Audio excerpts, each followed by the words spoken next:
Prepare-se para embarcar em uma jornada fascinante através das complexas e interligadas relações alimentares que sustentam nosso ecossistema, da cadeia alimentar até alimentar, da bioacumulação ao controle biológico.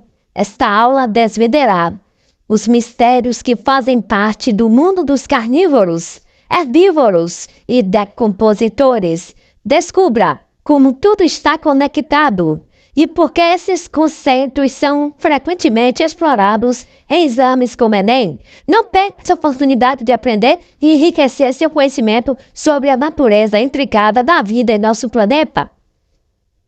Em nosso planeta, uma das criaturas mais imponentes e majestosas é a girafa. Ela também, a nossa girafinha, é encontrada em diversos outros lugares, além da África. Ela é um herbívoro que passa grande parte do seu tempo alimentando-se de folhas. Infelizmente, há outros seres como os leões que se alimentam das girafas para obter energia. Nesta discussão, vamos explorar o fluxo de energia entre os seres vivos e explode cadeia alimentar. Entenda o conceito. Gente amiga, a cadeia alimentar é uma representação que ilustra como a energia flui entre os organismos em um ecossistema. Ela inclui os produtores, consumidores e decompositores.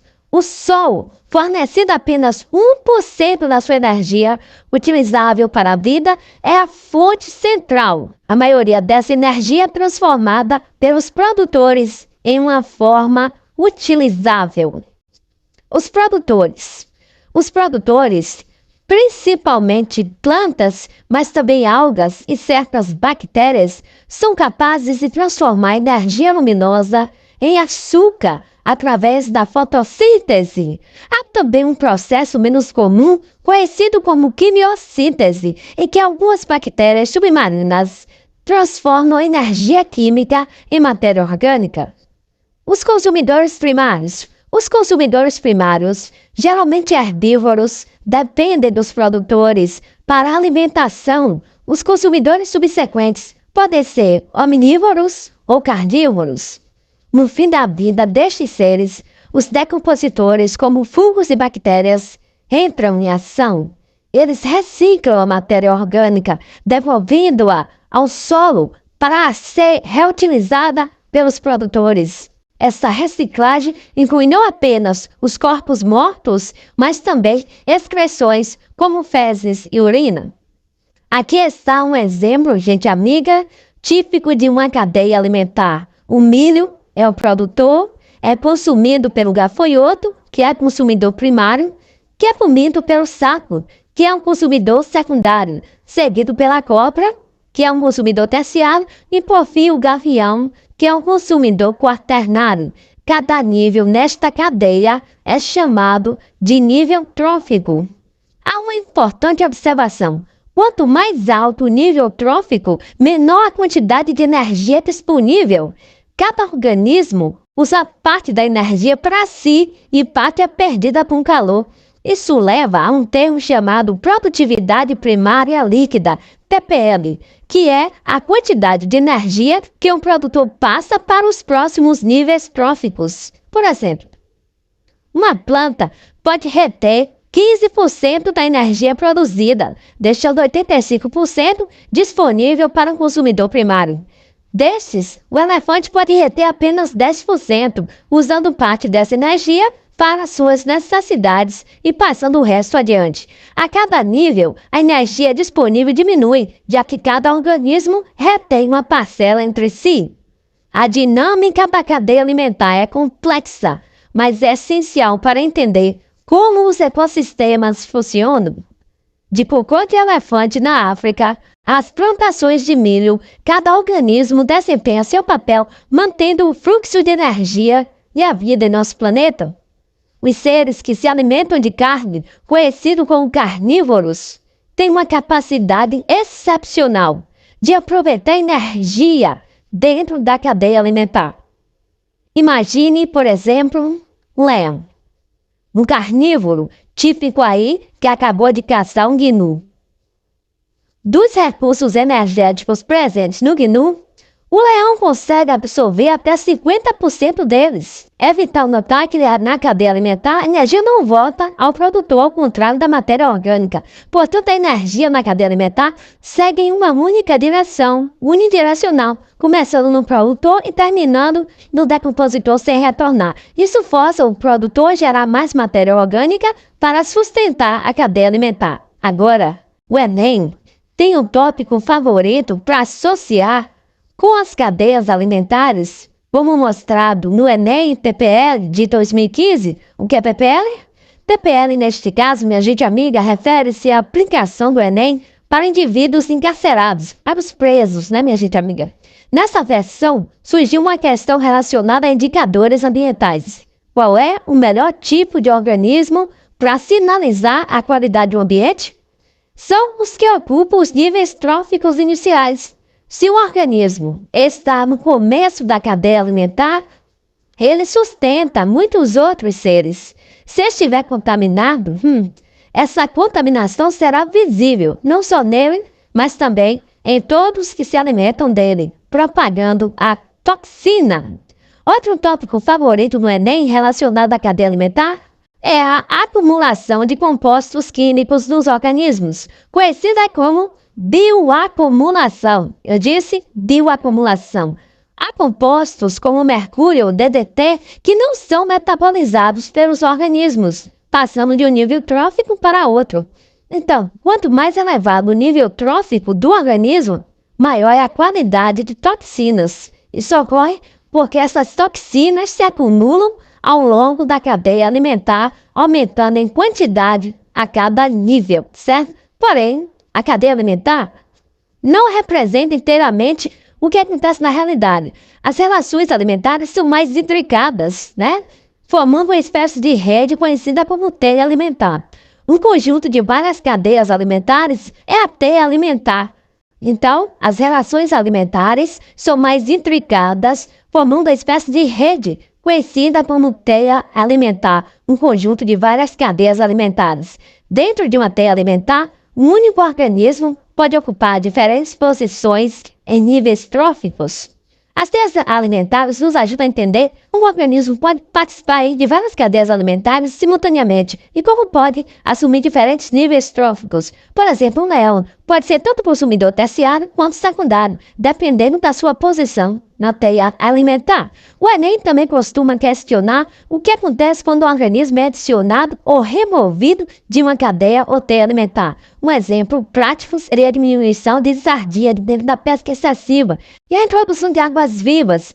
Isso afetaria a população de atum, que depende das sardinhas para se alimentar, e aumentaria a população de águas vivas, já que os seus competidores, as sardinhas, estão diminuindo. O tema de parasitoides são organismos que têm hábito tanto parasitários quanto predatórios, também pode ser explorado. Eles são frequentemente usados para controle biológico de pragas. O papel da forma larval do parasitoide na cadeia alimentar, por exemplo, seria de consumidor secundário. Pois se alimenta diretamente de um herbívoro. Em resumo, a cadeia e a teia alimentares são conceitos fundamentais que explicam as complexas relações alimentares entre os organismos e são frequentemente exploradas em exames como o Enem. Essas ideias ajudam a entender a dinâmica do ecossistema e também a função de cada organismo dentro dele, certo? Oferecendo insights valiosos para a questão como a bioacumulação e o controle biológico, certo? Agora uma poesia sobre este conteúdo. Bioverso, faça parte desse universo. Nas cadeias da natureza, com suas teias se entrelaçar, tudo vive em harmonia, cada um em seu lugar. No começo temos o produtor, a planta que dá o sustento para o herbívoro se alimentar e assim seguir o movimento. Consumidor primário é o próximo, a lagarta ou a zebra talvez, que come plantas e a transforma na teia é o primeiro freguês. Consumidor secundário surge, como um leão que a impala devora, ou a vespa que a lagarta ataca nessa teia sem demora. E tem o terciário amigo, na cadeia ele é o maior. Como o leão comeu abutre, nesse baile ele não tá só, pois tem ainda os decompositores, que matéria morta recicla, devolvendo ao solo nutrientes, na teia ela é até bem vista. E se introduz a água viva, ou pescar a sardinha em excesso, tudo muda nessa teia. O equilíbrio vem a perder o sucesso.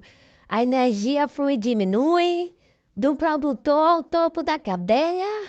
Quanto mais próximo ao início, mais a energia se tem. Creia, na teia tudo se conecta, tudo vive em relação. Cada ser tem seu papel em equilíbrio e cooperação.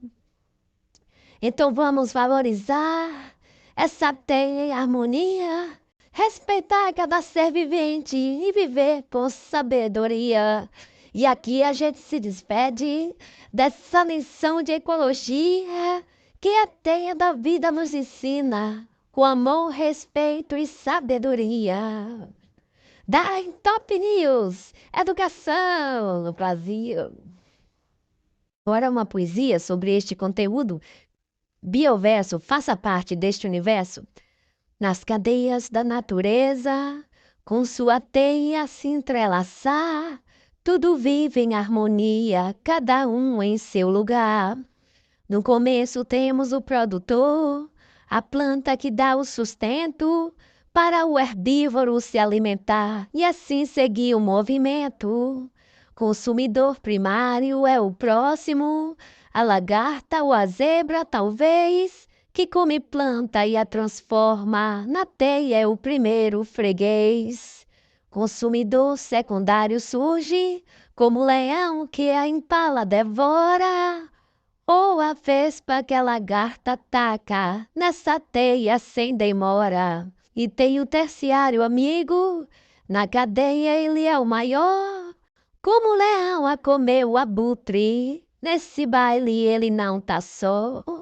Pois tem ainda o decompositor, que matéria morta recicla, devolvendo ao solo nutrientes, na teia ela é até bem vista. E se introduz a água viva, ou pescar sardinha em excesso, tudo muda nessa teia e o equilíbrio vem a perder o sucesso.